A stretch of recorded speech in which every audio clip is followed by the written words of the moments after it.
राधे राधे। आप सभी का स्वागत है लड्डू गोपाल उपाशी के चैनल में। कैसे हैं आप सभी? आशा करती हूँ कान्हा जी की कृपा से आप सभी अच्छे होंगे। तो आज की वीडियो में हम सुनेंगे आमलकी एकादशी की व्रत कथा। तो चलिए शुरू करते हैं। तो प्रेम से बोलिए हर हर महादेव, जय श्री हरि विष्णु, 11 मैया की जय। आप सभी को आमलकी एकादशी की ढेरों ढेरों शुभकामनाएं। माधानता बोले कि हे वशिष्ठ जी, यदि आपकी मुझ पर कृपा है तो किसी ऐसे व्रत की कथा कहिए जिससे मेरा कल्याण हो। महर्षि वशिष्ठ बोले, हे राजन, सब व्रतों से उत्तम और अंत में मोक्ष देने वाले आमलकी एकादशी के व्रत का मैं वर्णन करता हूँ। यह एकादशी फाल्गुन मास के शुक्ल पक्ष में होती है। इस व्रत के करने से समस्त पाप नष्ट हो जाते हैं। इस व्रत का फल 1000 गोदान के फल के बराबर होता है। अब मैं आपसे एक पौराणिक कथा कहता हूँ, ध्यान पूर्वक सुनिए। एक वेदिस नाम का नगर था जिसमें ब्राह्मण, क्षत्रिय, वैश्य और शूद्र चारों वर्ण आनंद सहित रहते थे।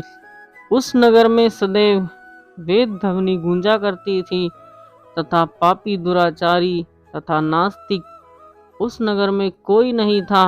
उस नगर में चैत्ररथ नाम का चंद्रवंशी राजा राज्य करता था।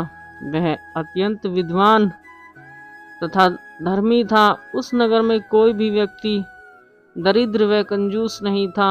सभी नगरवासी विष्णु भक्त थे और एकादशी का व्रत किया करते थे।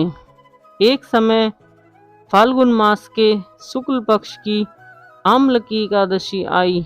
उस दिन राजा, प्रजा तथा बाल वृद्ध सब ने हर्षपूर्वक व्रत किया। राजा अपनी प्रजा के साथ मंदिर में जाकर पूर्ण कुंभ स्थापित करके धूप, दीप, नैवेद्य, पंचरत्न आदि से धात्री आंवले का पूजन करने लगे और इस प्रकार स्तुति करने लगे कि हे धात्री, तुम ब्रह्मा स्वरूप हो।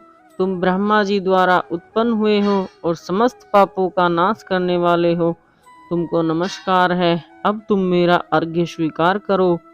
तुम श्री रामचंद्र जी द्वारा सम्मानित हो। मैं आपकी प्रार्थना करता हूँ, अतः आप मेरे समस्त पापों को नष्ट करें। उस मंदिर में सबने रात्रि को जागरण किया। रात के समय वहां एक बहेलिया आया जो अत्यंत पापी और दुराचारी था। वह अपने कुटुंब का पालन जीव हिंसा करके किया करता था।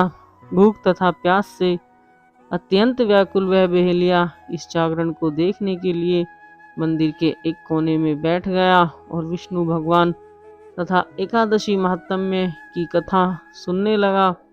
इस प्रकार अन्य मनुष्यों की भांति उसने भी सारी रात जागकर बिता दी।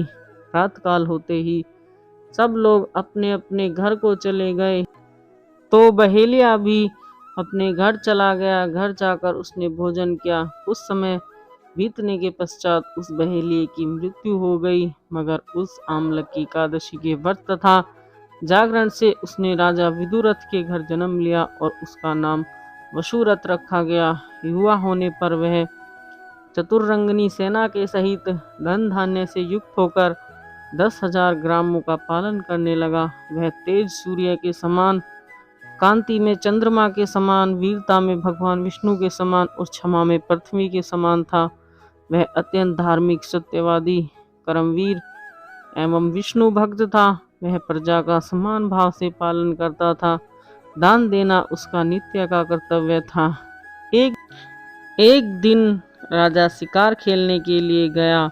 देव योग से वह मार्ग भूल गया और दिशा का ज्ञान न रहने के कारण उसी वन में एक वृक्ष के नीचे सो गया। थोड़ी देर बाद पहाड़ी मलेच्छ वहां पर आ गए और राजा को अकेला देख मारो मारो शब्द कहते हुए राजा की ओर दौड़े। मलेच्छ कहने लगे कि इस दुष्ट राजा ने हमारे माता पिता, पुत्र, पौत्र आदि अनेक संबंधियों को मारा है तथा देश से निकाल दिया है, अतः इसको अवश्य मारना चाहिए। ऐसा कहकर वे मलेच्छ उस राजा को मारने दौड़े और अनेक प्रकार के अस्त्र शस्त्र उसके ऊपर फेंके। वे सब अस्त्र शस्त्र राजा के शरीर पर गिरते ही नष्ट हो जाते। और उनका वार पुष्प के समान प्रतीत होता। अब उन मलेच्छों के अस्त्र शस्त्र उल्टा उन्हीं पर प्रहार करने लगे, जिससे वे मूर्छित होकर गिरने लगे।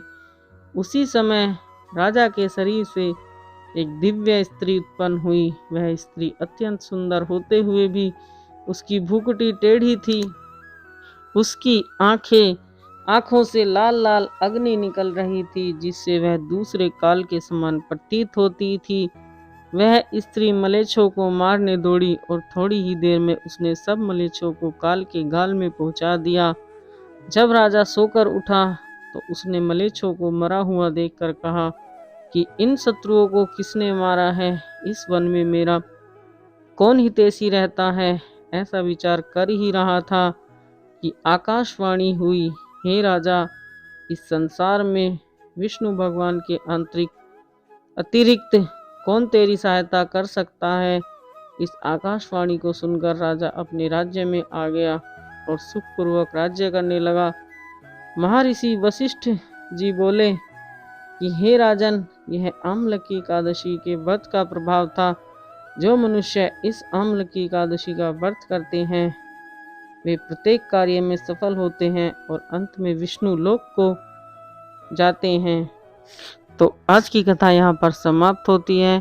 आप सभी को आमलकी एकादशी की ढेरों शुभकामनाएं। आशा करती हूँ कथा आपको पसंद आई होगी। अगर कथा आपको पसंद आई हो तो कमेंट में जय श्री हरि विष्णु लिखना ना भूलें। तो प्रेम से बोलिए 11 मैया की जय। हर हर महादेव। जय श्री हरि विष्णु। तो आशा करती हूँ कि आज की कथा आपको पसंद आई होगी। अगर वीडियो अच्छी लगी हो आपको तो वीडियो को लाइक कमेंट शेयर करें और हमारे चैनल को सब्सक्राइब करना ना भूलें और बेल आइकन को प्रेस करें, जिससे कि हमारी आने वाली वीडियो की नोटिफिकेशन आपको मिलती रहे। प्लीज़ हमारे चैनल को सपोर्ट करें, हमें आपके सपोर्ट की बहुत ज़रूरत है। राधे राधे, धन्यवाद। Thank you for watching my video. हमारे चैनल पर आपको ऐसी ही अच्छी अच्छी वीडियो मिलती रहेंगी, तो प्लीज़ हमारे चैनल को सब्सक्राइब कर लें। राधे।